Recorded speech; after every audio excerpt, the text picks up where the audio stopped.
hi friends welcome to Rena सமையல் இன்னைக்கு என்ன சமையல் பார்க்க போறோம்னா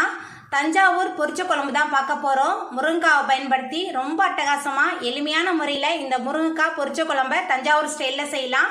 அந்த சுவையான தஞ்சாவூர் ஸ்டைல் பொரிச்ச குழம்பு ரொம்ப எளிமையான முறையில் எப்படி செய்யறதுன்னு வாங்க பார்த்துடலாம் தஞ்சாவூர் ஸ்டைல் பொரிச்ச குழம்பு பண்றதுக்கு முதல்ல எண்ணெய் சேர்த்துடலாம்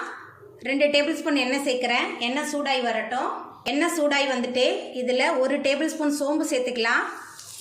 சோம்போட மனம் இந்த பொரிச்ச குழம்புக்கு நல்ல மனமாகவும் சுவையாகவும் இருக்கும் சோம்பு நல்லா பொரிய ஆரம்பிச்சிருச்சு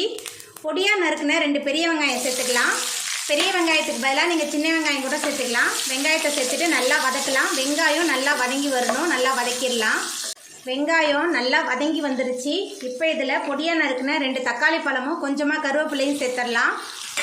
சேர்த்துட்டு நல்லா வதக்கிடலாம்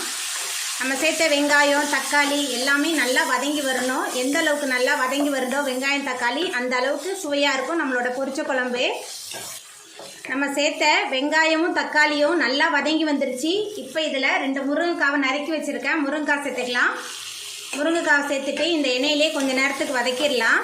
முருங்கைக்காய்க்கு பதிலாக கத்திரிக்காய் உருளைக்கிழங்கு முள்ளங்கி போட்டு செஞ்சாலும் பொரிச்ச குழம்பு நல்ல சுவையாக இருக்கும் நல்லா வதக்கிடலாம் முருங்கைக்காவை எண்ணெயில் நல்லா வதக்கியாச்சு இப்போ இதில் மஞ்சத்தூள் சேர்த்துக்கலாம் 1.5 டேபிள் ஸ்பூன் மஞ்சத்தூள் சேர்க்குறேன்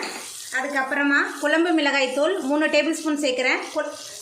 குழம்பு மிளகாய் தூளுக்கு பதிலாக நீங்கள் சாம்பார் தூள் கூட சேர்த்துக்கலாம் அதுக்கப்புறமா உப்பு சேர்த்துக்கலாம் உப்பு சேர்த்துட்டு மறுபடியும் இந்த எண்ணெயிலே நல்லா வதக்கலாம் எண்ணெயில் மசாலா முருங்கைக்காய் எல்லாத்தையும் நல்லா வதக்கியாச்சு இப்போ இதில் குழம்புக்கு தேவையான அளவுக்கு தண்ணி சேர்த்துக்கலாம் தண்ணி சேர்த்துட்டு நல்லா கலந்து விட்டுடலாம் தண்ணி சேர்த்துட்டு நல்லா கலந்தாச்சு முருங்கைக்காய் நல்லா வெந்து வரட்டும்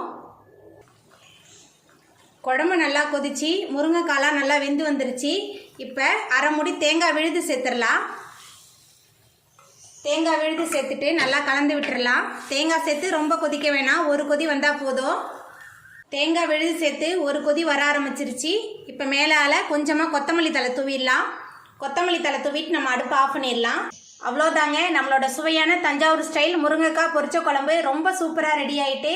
நீங்களும் உங்கள் வீட்டில் இந்த சுவையான முருங்கைக்காய் பொரிச்ச குழம்பை தஞ்சாவூர் ஸ்டைலில் செஞ்சு பாருங்கள் இந்த வீடியோ உங்களுக்கு பிடிச்சிருந்தா லைக் பண்ணுங்கள் ஷேர் பண்ணுங்கள் கமெண்ட் பண்ணுங்கள் சப்ஸ்கிரைப் பண்ணுங்கள்